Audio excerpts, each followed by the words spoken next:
Jangan lupa like, subscribe, dan nyalakan tanda lonceng. Mari kita lanjut. Yu Hao dan Wang Dong berseru bersama. Mereka terkejut saat mereka saling memandang. Jalan mereka berdua adalah sekte Tang.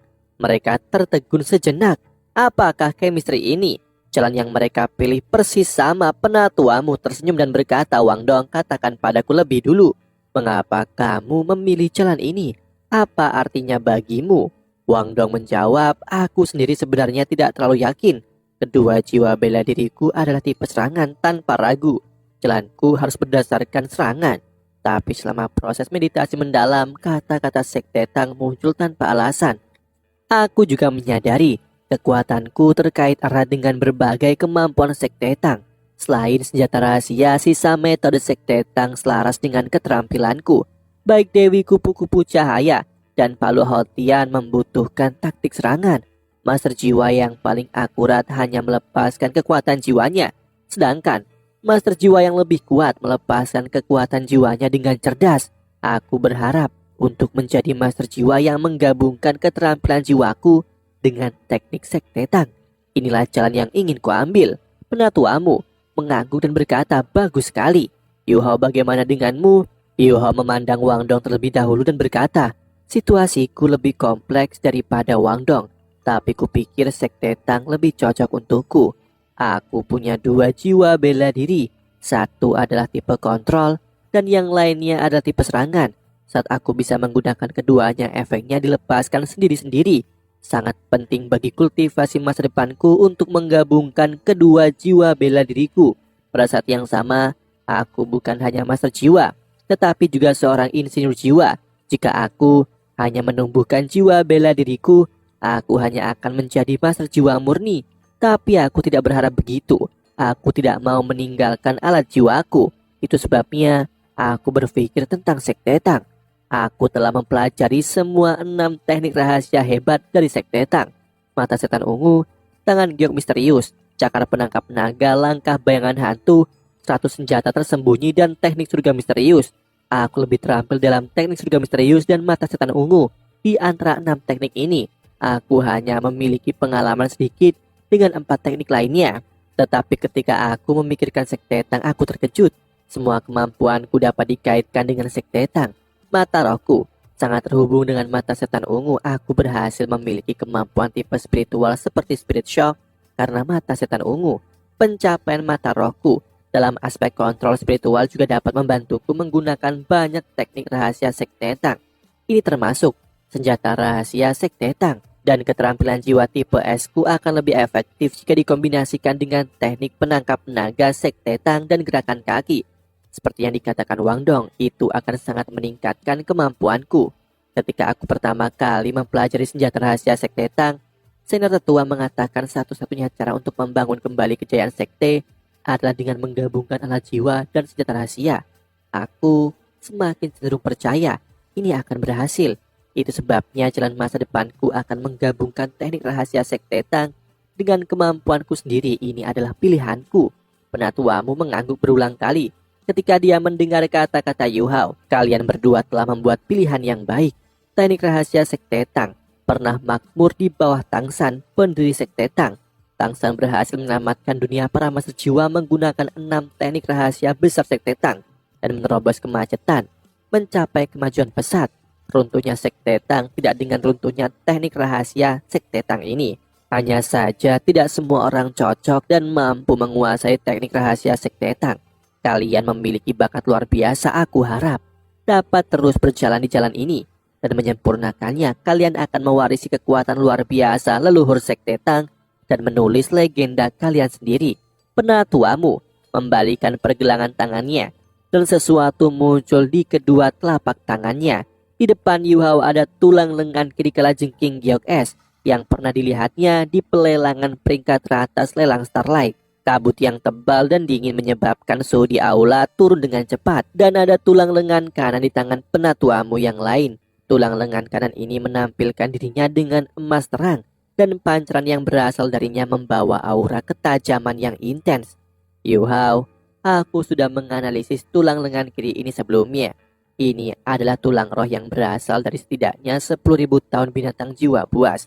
Meskipun penyerapan tulang roh tidak akan sehebat reaksi cincin jiwa, aura es pamungkas yang terkandung dalam tulang roh ini sangat mendominasi. Aku percaya tentang teknik ledakan es itu nyata. Apakah kamu percaya diri?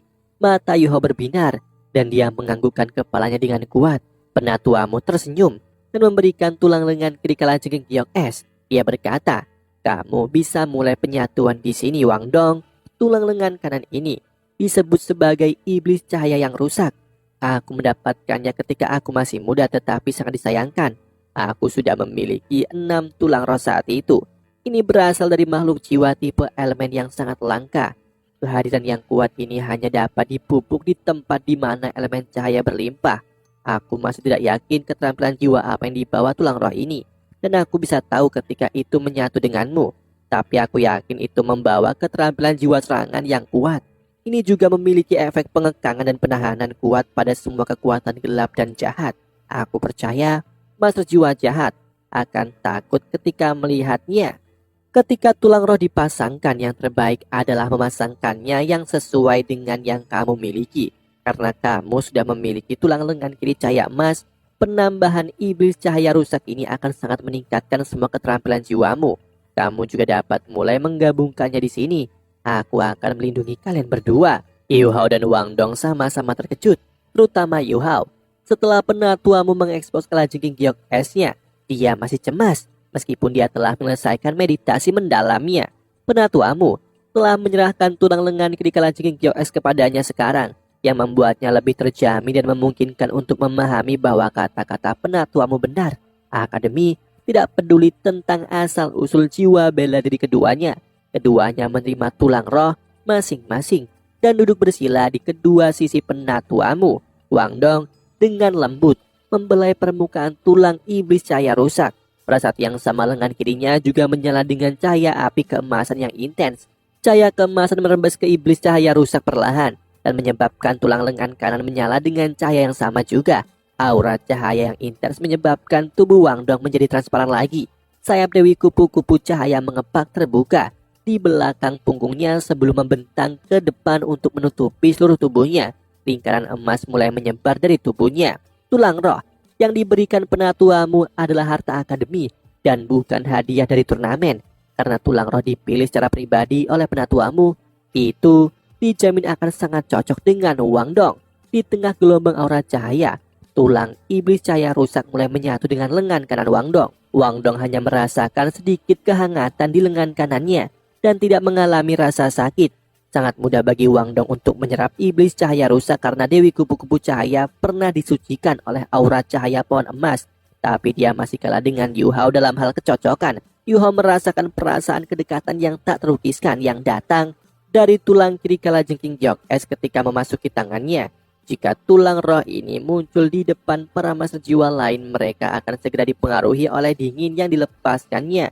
Bahkan penatuamu harus menggunakan kekuatan cahayanya untuk menekannya. Tapi Yu Hao hanya merasakan kedekatan baginya. Tidak ada rasa dingin. Cahaya biru menyala di dadanya dan punggung Yu Hao. Kerangka permaisuri kalajengking giok es tampaknya telah dibangunkan oleh tulang lengan kiri ini. Aura penguasa yang berasal dari kalajengking giok es secara bertahap dikeluarkan. Sementara tulang lengan kiri di tangan Yu Hao tampaknya menjadi hidup. Lalu melompat seperti anak kecil yang melihat ibunya. Itu berubah menjadi seberkas cahaya putih sebelum menembus lengan kiri Yu Hao. Yu Hao merasakan dinginnya saat ini. Aliran gas sedingin es naik dengan cepat di sepanjang lengan kirinya dan menembus bahunya itu mencapai dada. Cahaya biru yang intens juga bersinar dari tubuhnya. Kekuatan yang tersegel di dalam kerangka permaisuri es dirangsang dan dengan cepat terhubung dengan tulang kiri kalajengking giok es. Lengan kiri Yu Hao juga diwarnai hijau kebiruan. Gelombang kekuatan jiwa yang kuat melonjak dengan gila-gilaan. Rasa sakit yang dia rasakan ketika menyatu dengan kerangka permaisuri es muncul lagi. Untungnya rasa itu hanya di lengan kirinya. Apalagi ini, Yu Hao tertawa pahit di hati. Tapi dia tidak bisa melakukan apapun bukan karena permaisuri es ingin melatihnya. Itu adalah kerangka permaisuri es yang memodifikasi tulang lengan kiri kalajengking giok es. Tidak peduli Seberapa kuat tulang kiri kalajengking giok es ini, kultivasinya hanya sekitar 10.000 tahun, sedangkan permaisuri es 400.000 tahun. Kerangka ini adalah inti dari tubuh, dan tulang belakang adalah tulang roh yang paling penting. Sisa tulang roh terhubung ke sana. Jika itu adalah tulang roh lain, permaisuri es mungkin tidak akan terganggu, tapi tulang kiri kalajengking giok es berasal dari asal yang sama dengannya. Kekuatan besar yang tersegel dalam kerangka permaisuri kalajengking giok es mulai melonjak ke tulang lengan kiri. Yu Hao tidak dalam bahaya, tapi rasa sakit yang dia rasakan kembali muncul. Di Akademi Shrek, halaman luar, tahun kedua di kelas 1. Mengapa semua orang diam? Apakah kalian semua menjadi bodoh? Guru Zoyi tiba-tiba membanting meja dan mengungkapkan tatapan marah. Para siswa di bawahnya diam karena takut tidak ada yang berani berbicara. Guru Zoyi memindai semua orang sebelum dia memusatkan perhatiannya pada Zhou Shichen. Zhou Shichen berdiri. Dengan kepergian Yu Hao dan Wang Dong, Zhou Shichen menggantikannya sebagai ketua kelas. Ini ujian tengah semester telah berakhir. Kelas 2 yang diasuh Guru Mujin memberikan tantangan kepada kelas 1, mengajukan untuk diadakan kompetisi persahabatan dengan membentuk 7 anggota per tim. Yang kalah harus membersihkan semua kelas tahun kedua selama sisa tahun akademik. Hukuman karena kalah bukanlah apa-apa. Mereka berjuang untuk kemenangan di kompetisi ini, karena tim yang kalah akan kehilangan kejayaan kelas mereka.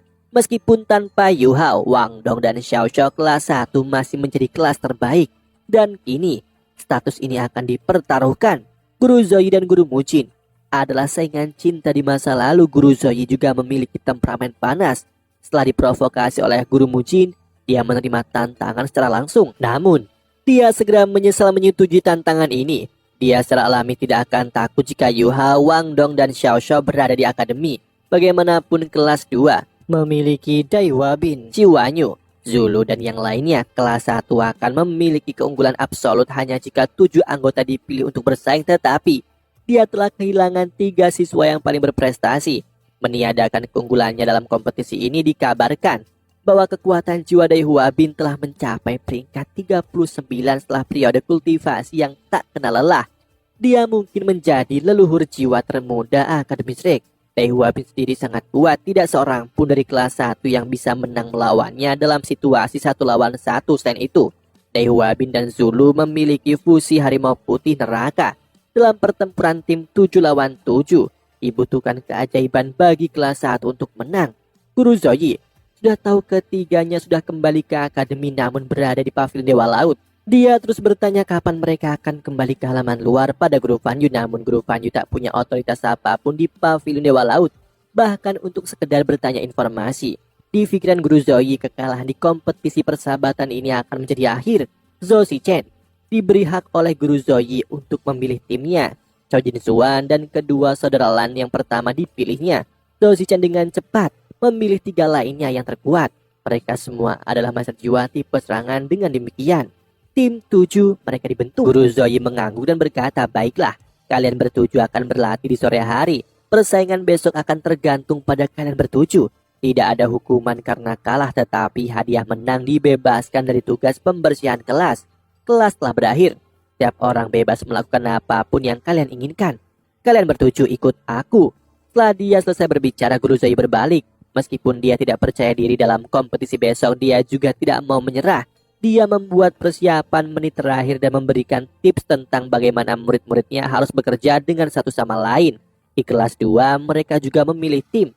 Guru Mujin memilih anggota timnya secara langsung. Dai Huabin, Zulu, Qi Wanyu, Wu Feng, Wang Chutian, Cui Yaijie, dan Long Xiayue. 7 dari kalian akan bersaing besok. Aku tidak akan mengatakan terlalu banyak kata motivasi. Jika kalian semua tidak ingin terus hidup dalam bayang-bayang kelas 1, maka berikan semua yang kalian miliki. Aku ingin melihat apakah Zoyi masih berani berpuas diri di depanku. Di pagi hari, banyak siswa sudah berkumpul di arena duel jiwa di halaman luar Akademi Shrek. Mereka semua berasal dari tahun kedua dari halaman luar.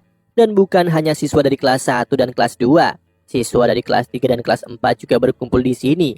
Alasan mereka sangat sederhana. Mereka ada di sini untuk mengamati dan belajar. Ini adalah pertandingan tantangan, di mana hanya kelas 1 dan kelas 2 tahun kedua yang akan terlibat. Guru Zoyi memancarkan tampilan yang sangat dingin dan kaku ketika dia mengenakan topeng, seolah dia memperingatkan semua orang untuk tidak mendekatinya. Zhou Zichen dan yang lainnya sudah siap di sampingnya, tetapi jelas bahwa mereka masih sedikit cemas dari raut wajah mereka. Para siswa di kelas 2 agak terlambat. Di bawah pimpinan Guru Mujin, Dai Huabin dan yang lainnya semuanya merasa sangat kompetitif. Bahkan semua siswa di belakang mereka semua bersemangat dan tampak sangat bangga. Bagi mereka tanpa Yu Hao, Wang Dong dan Xiao Xiao, kelas 1 bukanlah apa-apa. Keyakinan kelas 1 sangat rendah dan sangat kontras dari kelas 2. Mereka semua tidak memiliki energi dan menunjukkan kesedihan mereka. Guru Zoyi, Guru Mujin membawa 7 anggota timnya di depan Guru Zoyi pada saat ini. Dia tampak tenang, tetapi kepuasan di matanya tidak bisa disembunyikan. Gurumu, Guru Zoyi menjawab dengan acuh tak acuh. Guru Mujin melihat ketujuh di belakang Guru Zoyi mengungkapkan sedikit senyuman di wajahnya. Seharusnya ada beberapa orang siswa dengan kultivasi yang layak di kelas Guru Zoyi. Jika aku ingat dengan benar, di mana mereka? Apakah mereka diusir karena melakukan beberapa kesalahan? Guru Zoyi mengungkapkan tatapan dingin di matanya. Guru Mujin mengajukan pertanyaan yang jelas. Guru Mujin, kau tidak perlu khawatir tentang itu. Bagaimanapun, murid-muridku adalah masalahku. Guru Mujin tersenyum dan menjawab. Dalam hal kemampuan keseluruhan, kelas 1 adalah yang terkuat. Tapi kelas 2 lebih baik dalam hal kekuatan tempur kelas atas. Sudah ada 4 siswa di kelasku yang peringkat 30 ke atas. Sepertinya Guru Zoyi masih tak tertandingi bagiku dalam hal membina siswa berprestasi. Guru Zoyi menjadi semakin suram di bawah topeng. Dan dia berkata dengan dingin, Guru Mujin, kamu penuh omong kosong. Sebagai guru akademi Shrek, tidakkah kamu sadar bahwa peringkat kekuatan jiwa tidak mewakili segalanya? Guru Mujin meluruskan pandangannya. Bagus, aku sedang menunggu kamu untuk mengatakan itu. Kita akan bertemu di arena duel jiwa. Aku ingin melihat bagaimana siswamu dapat membuktikan kepadaku peringkat kekuatan jiwa tidak mewakili segalanya. Mereka akan membuktikannya padamu, Guru Mujin. Kami akan membuktikan poin ini untuk Anda. Suara renyah terdengar saat ini. Para siswa di belakang Guru Zoyi memberi jalan. Kemarahan Guru Zoyi akan meledak langsung berubah menjadi kejutan ketika dia melihat mereka bertiga. Dia berteriak, kalian 3 bajingan masih tahu kapan harus kembali?